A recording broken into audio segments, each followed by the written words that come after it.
up guys? So nandito na kami sa may Santo Tomas, Batangas. So pupunta nga pala kami sa may Lily Beach.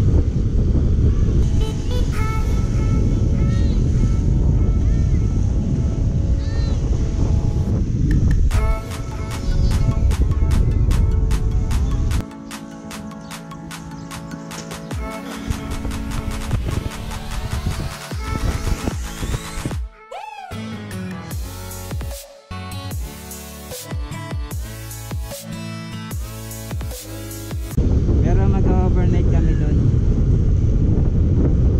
So ang una naming pupuntahan sa may Monte Maria, pero sa Lubo, Batangas din yun. So tara, let's go.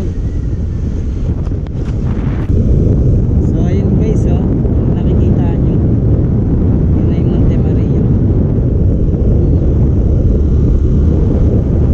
So iikot pa kami na ito mga lods.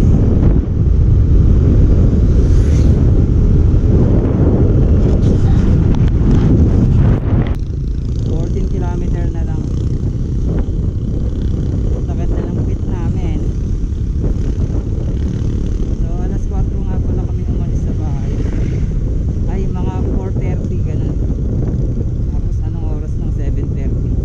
Tatlong oras din yung biyahe namin. Tapos mag-overnight pala kami sa may Lily Beach.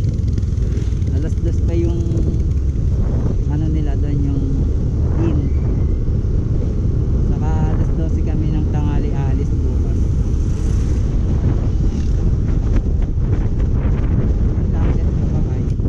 So yun guys, bumili muna kami ng bangus dito sa may public market na Lubo, para dire-diretso na kami pumasok sa Lily Beach.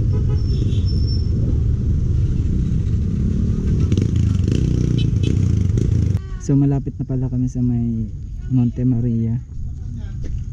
So kain muna kami, almusal, breakfast.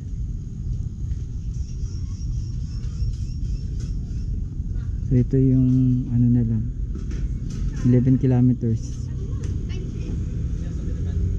So malapit na. Kain muna kami. So 2.8 kilometer na lang, malapit na kami sa Lily Beach. So yun guys, nakapasok na pala kami ng kanto ng Lily Beach. Ang lalaki ng mga lupa dito.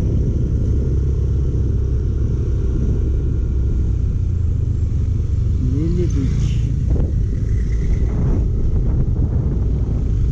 So namalengke muna kami sa may Lubo Public Market na. Doon na kami bumili ng ulam para bukas.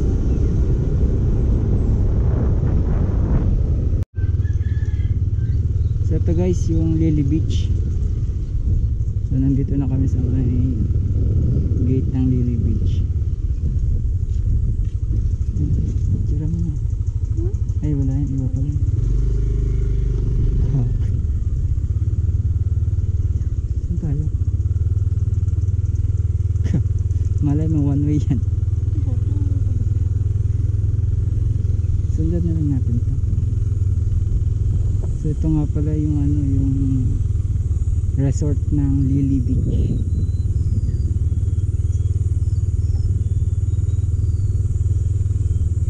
Saan tayo nito magpa-park? Malapit na.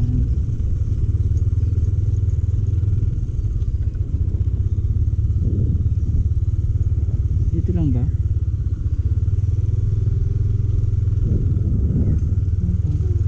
Ha?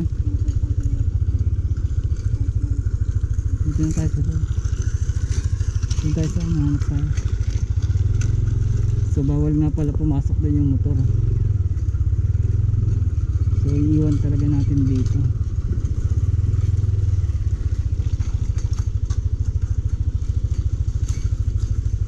Ano maganda? Saan tayo, Bi? Doon?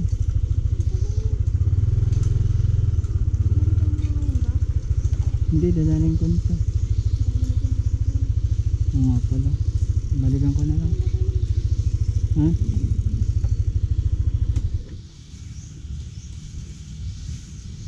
Ang dami nila dito. So hindi natin iiwan yung helmet dito.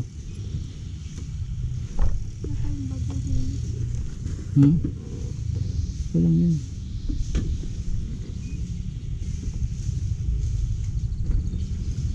Bukas pa nga tayo.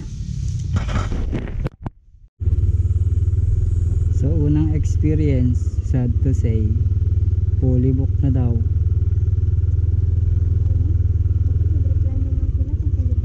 Nag-message kami kung pwede, kung nag-message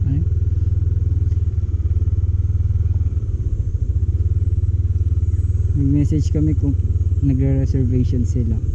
Kaso hindi naman sila nag-reply. Dito yata yun.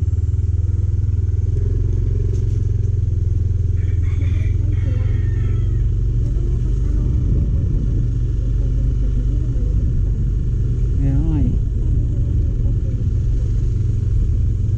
Di sana hindi na tayo pumunta. Sabi, status lang naman yung pulog eh.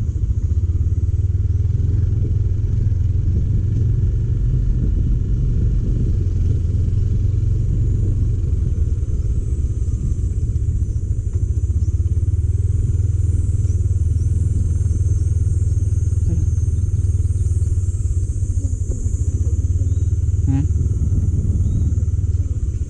Meron yan. Parang umahal ng ano nila. So dito na lang kami sa katabing resort nila.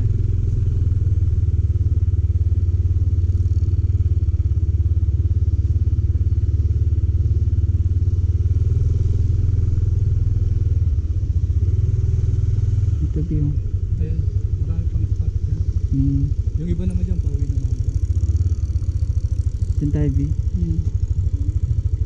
Dito. Pwede nang dalhin yung motor niya sa spot.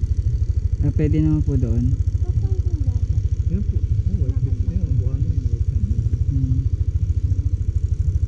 Parang ganun din, sa kabila lang, ang parking ang malayo. May tulay pa kasi, di ba? May tumawid ka pa ng tulay. Tara, B. Dito na natin.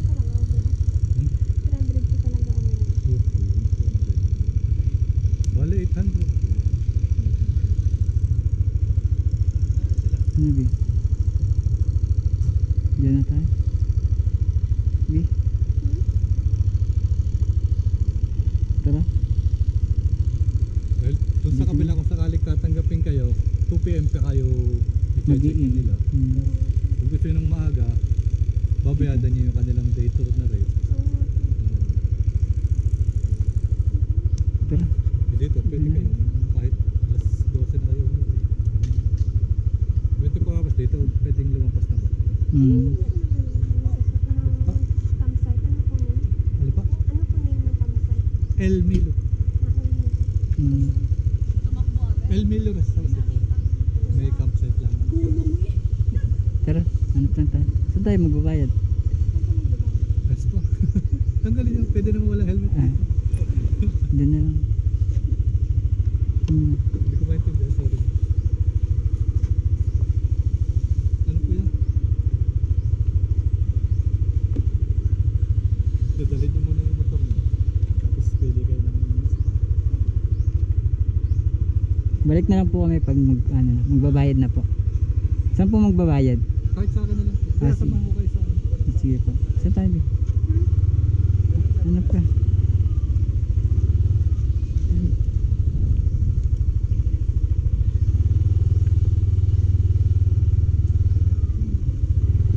Ay, yung lutuan pala, B. Ito may sabi. Yung lutuan pala. Lutuan, saan pwede magluto? Tanong mo. Saan pwede magluto? Medyo damo sana.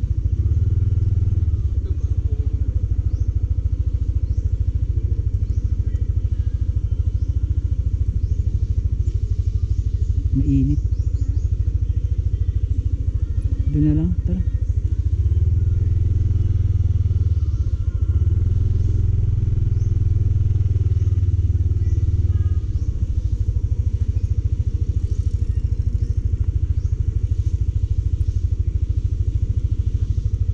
Doon na lang.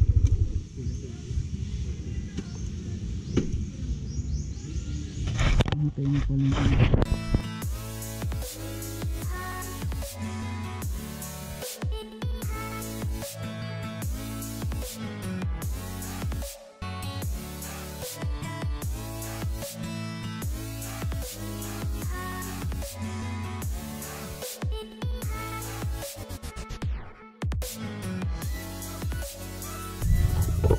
So yun guys, yung Lily Beach, yung kabilang resort.